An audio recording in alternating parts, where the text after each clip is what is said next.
we're undergoing a soft coup.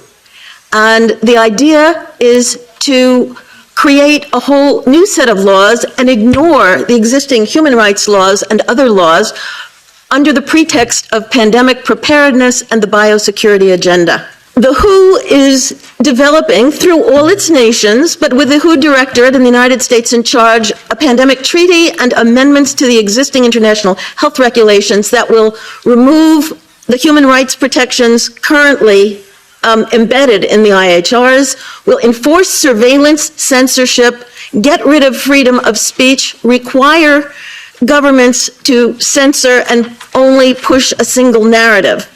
Also, we will be subject, if they can make this work, to vaccines developed in 100 days, which the organization CEPI is planning to do.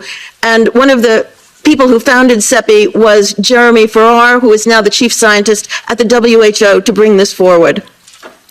Other things that the amendments do is to bind the states so they're no longer recommendations, but enforceable edicts. Provide a liability shield, get rid of intellectual property rights, move supplies from one country to another, enforce digital passports, and the Director General of WHO can demand that a pandemic or a potential pandemic exists. He can just declare it with no standards, and then countries around the world will have to obey.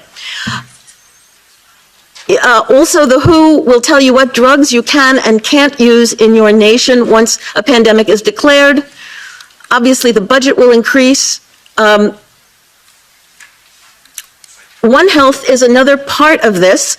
One Health is a concept that was created to enable the WHO, with these documents, to take over jurisdiction of everything in the world by saying that climate change, animals, plants, water systems, ecosystems are all central to health.